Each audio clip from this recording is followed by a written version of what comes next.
Happy first 100 days. Before we begin, I want to acknowledge that the bipartisan Take It Down Act passed the House last night. This important legislation was championed and guided through Congress by our wonderful First Lady, Melania Trump, including through her direct advocacy on behalf of survivors during her passage efforts. The Take It Down Act criminalizes the publication of non-consensual intimate imagery and requires social media and similar websites to remove such content within 48 hours of notice from a victim.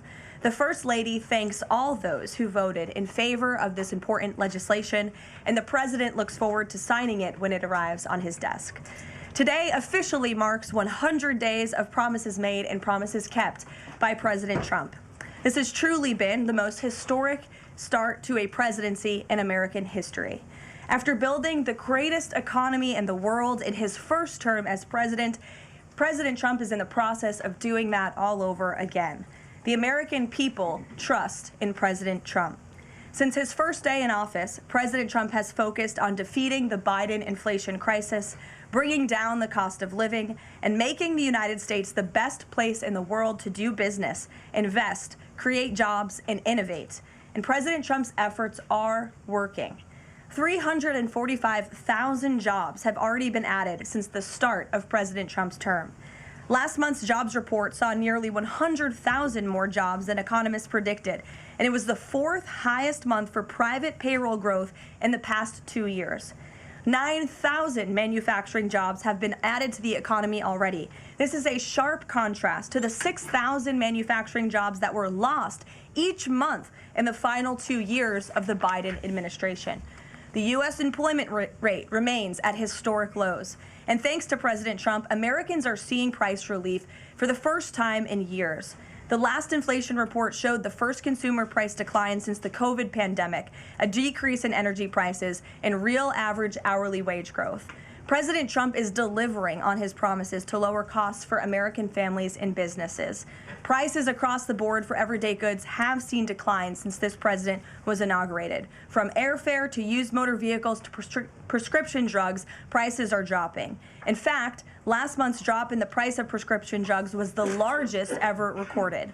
And after Joe Biden botched the response to the bird flu, President Trump and Secretary Rollins' aggressive plan have brought down wholesale egg prices more than 50% from Inauguration Day.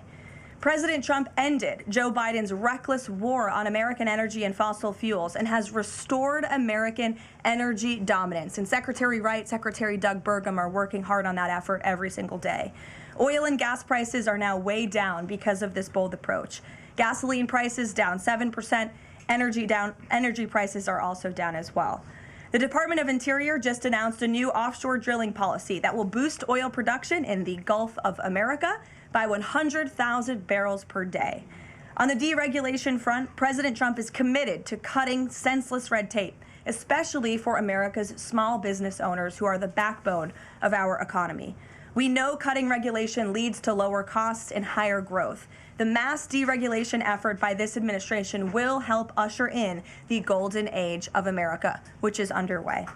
Immediately upon taking office, President Trump blocked all of the unfinalized Biden-era rules, saving Americans more than $100 billion, or $2,100 per family of four over the next decade. And the president also launched a bold multi-agency effort to roll back existing federal regulations that drive up the cost of living on hardworking families. This effort is projected to yield significant cost savings in the coming months, including the EPA's rollback of tailpipe emission rules for light-duty and medium-duty vehicles and the Department of Transportation's latest corporate average fuel economy standards. These two efforts alone yield $755 billion in total savings, or more than $8,800 per family of four over the next decade. In total, the combined savings from all of these actions equal just over $935 billion, or nearly $11,000 in real savings per family of four per the coming decade.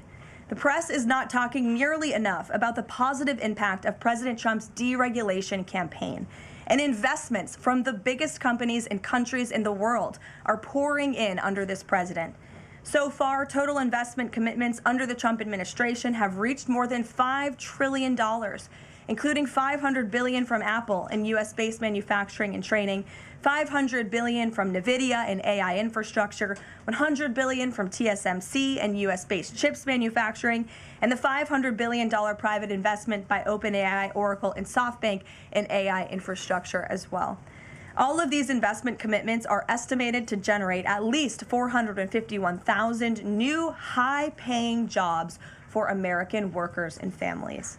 At this point, President Trump has secured more investments in the United States of America in 100 days than Joe Biden did in 4 years.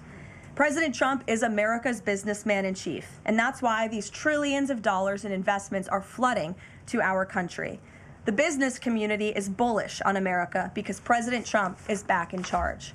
Tomorrow, the president will host CEOs and leaders from several companies that have made these investments to tout their historic commitments to our country and encourage others to follow suit. Under President Trump, there has never been a better time to invest in America. And the president finally said enough is enough and refused to allow America and our workers to be ripped off any longer on trade. President Trump implemented powerful tariffs to end the era of economic surrender and to rebalance America's trading agreements. More than 100 countries have already come to the table looking to offer more favorable terms for America and our people. There has never been a president who has created his own leverage like this president, and we are just getting started. Republicans in Congress are getting very close to passing President Trump's one big, beautiful bill, which will include the largest tax cuts in American history, strong border security measures, major military advancements, dramatic deregulation, and common sense spending reforms. As President Trump has said before, the best is yet to come. For more on President Trump's economic successes so far and the plans ahead, I want to pass it off to our incredible Treasury Secretary, Scott Bessent, who is here today, and we will open it up to questions. In our new media seat, we have Brendan Peterson, the financial services reporter for Punchbowl News. Punchbowl News covers power, people, and politics based in Washington, D.C., laser focused on Capitol Hill, the politics of legislating, founded in 2021, and it is the first newsletter that Capitol Hill and the White House reads every morning in the middle of the day and throughout the evening. Thanks for being here with us, and we'll start with you today. Thanks so much for being here. I have a question for Secretary Bessent. On tariffs, the president said over the weekend that we are hoping that maybe tariff revenues could replace income tax. But we also keep hearing about the deals that the administration is pursuing. So my question is, what is the White House's ultimate objective here? Do you want to have long-term tariff revenue or deals that might reduce those tariffs? I think it's a combination of both. So we're going to take in long-term tariff revenue. We put a process in place. We have 18 important trading relationships. We will be speaking to all of those partners, or at least 17 of them, over the next few weeks. Many of them have already come to Washington. What President Trump is referring to is the ability for tariff revenue to give income tax relief. And I think there's a very good chance that we will see this in the upcoming tax bill. The president campaigned on no tax on tips, no tax on Social Security, no tax on overtime, and the restoring interest deductibility for autos, for American-made autos. So tariff income could be used for tax relief on all of those immediately. So you think that there is a role for significant tariff revenue in U.S. fiscal policy? I think that it is something that got put away a long time ago, and I think that tariffs will bring back American manufacturing and generate substantial revenues. On manufacturing, we've seen some pretty grisly surveys this month from the Philly Fed, which saw the biggest drop since May of 2020, and the Dallas Fed, similar plunging outlook, poor shipping orders. What are American manufacturers not understanding about your push for onshoring in the U.S.? Well, I think I was in the investment business 35 years, and I learned to ignore the survey data and look at the actual data, and the actual data has been quite good. The job data is good. Americans keep spending, and as Karoline said, we have these incredible commitments to bring manufacturing back on shore with record investment by domestic domestic corporations and foreigners who want to come into the U.S. Thank you so much, Karoline. Thank you, Mr. Secretary. The Chinese continue to say that the U.S. and China are not engaged in any consultation or negotiation on tariffs. You recently said you've talked to your counterpart, but more about, quote, traditional things like financial stability. So can you clarify, is the administration talking to Beijing specifically about tariffs or not? Well, we're not going to talk about who's talking to whom, but I think that, over time we will see that the Chinese tariffs are unsustainable for China. I've seen some very large numbers over the past few days that show if these numbers stay on, Chinese could lose 10 million jobs very quickly, and even if there is a drop in the tariffs, that they could lose 5 million jobs. So remember that we are the deficit country. They sell almost 5 times more goods to us than we sell to them.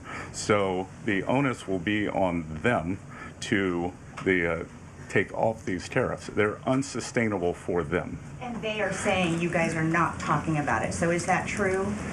Look, they have a different form of government. They're playing to a different audience.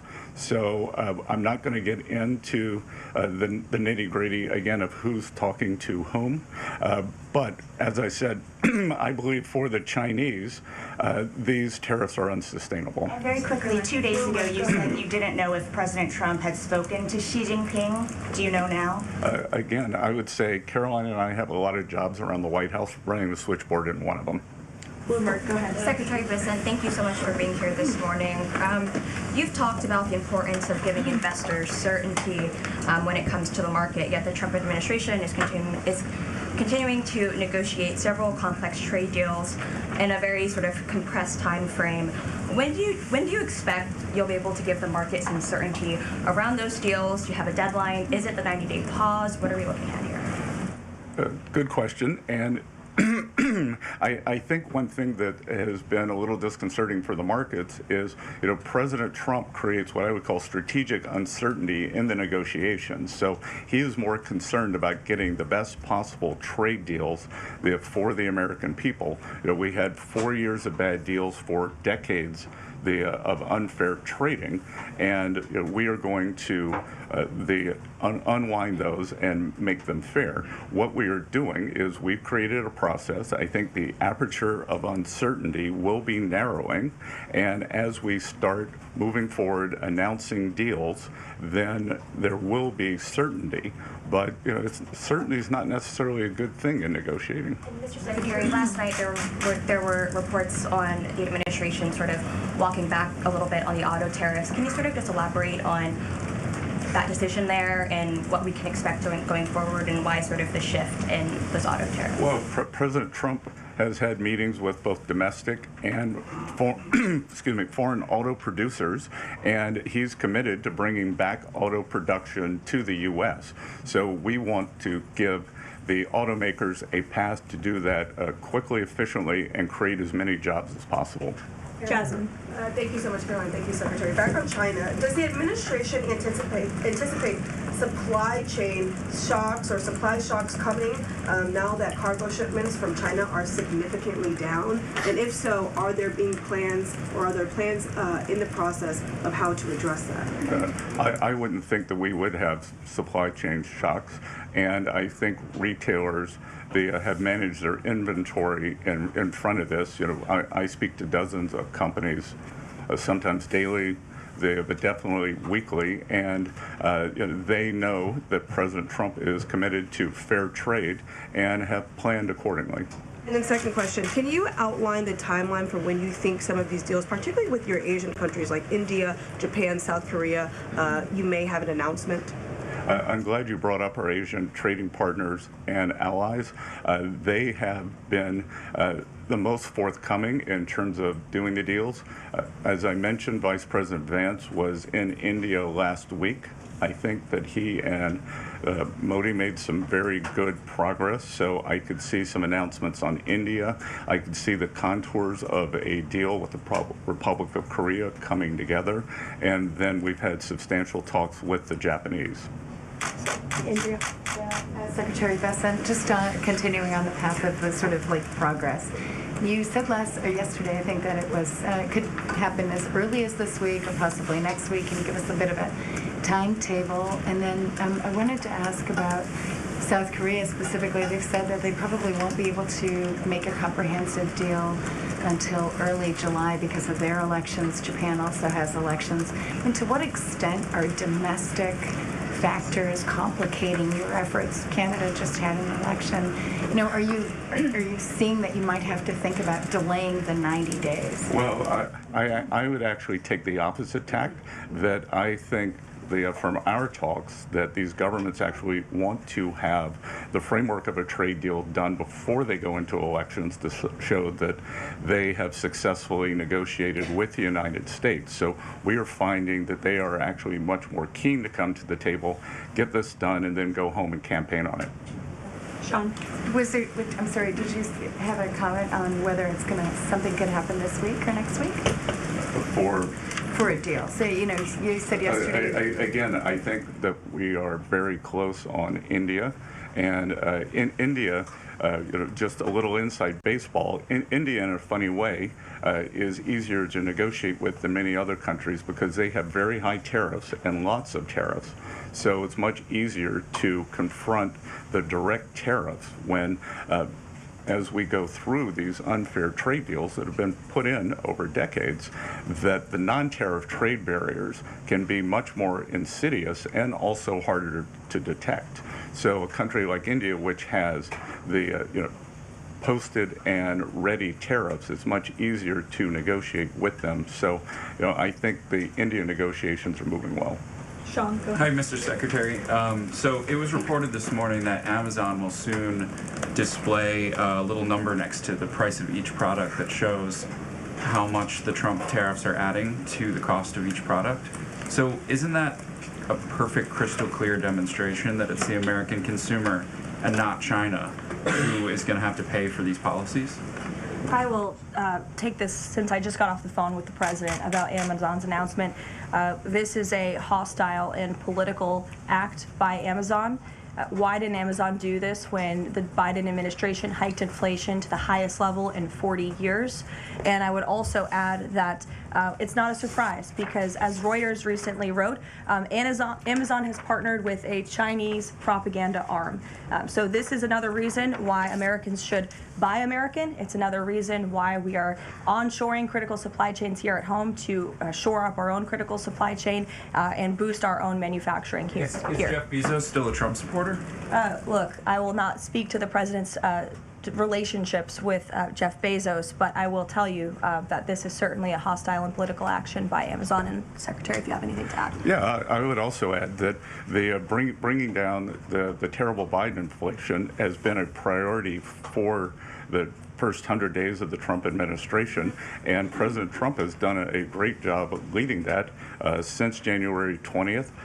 Interest rates, mortgage rates are down, gasoline and energy prices are down. We're expecting the further decreases. And as Karoline said, the big tax on consumers that goes unnoticed is deregulation or regulation, and we are deregulating and bringing that down. So, from a household income point of view, we would expect real purchasing increases. We've seen them over the first 100 days, and we would expect that to accelerate. We are doing peace deals, trade deals, tax deals, and deregulating. And the deregulation is a longer lead time, but I think by the third and fourth quarters, that's really going to kick in. Kelly, go ahead. Thank you, Caroline. A question for you and Secretary Bessent. We talk a lot about volatility and uncertainty in the marketplace, and the president has stated all along that he's more concerned about mainstream America, the American worker. You just talked about deregulation and this entire fair trade and reciprocals. What is your message to the American people in terms of letting them get through this disturbance and the outcome being greater and a greater good for the American worker, the American people, the American families? I would say trust in President Trump. There's a reason he was reelected to this office. It's because of the historic success of his economic formula in the first term, and as I laid out at the beginning of the briefing and the Secretary has talked about and the President talks about every day, there's a proven formula that works. massive deregulation, energy independence, and tax cuts, which are coming. And the Secretary is working very hard on that with our counterparts on Capitol Hill.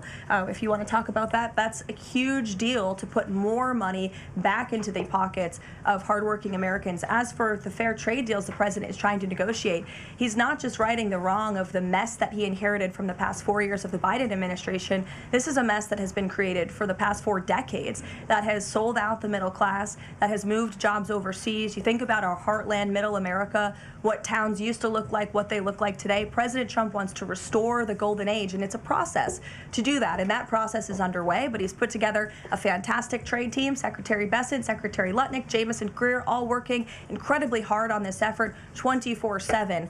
But tax cuts are coming, and that's key. And Mr. Secretary, why don't you talk a little bit about that? Yep. So it's really a three-legged stool in the economic policy. It's trade, it's tax, and it's deregulation. So we are in the midst of addressing, as Karoline said, these long-term trade imbalances. The tax bill is going much better than I would have thought when I took office on January 28th, and that's through President Trump's leadership. That Speaker Johnson, Leader Thune are united. Speaker Johnson, we had a very good meeting yesterday with somebody called the Big Six, NEC Director Kevin Hassett, myself, Speaker Johnson, Leader Thune, Committee Chairman Jason Smith, and Senator Crapo.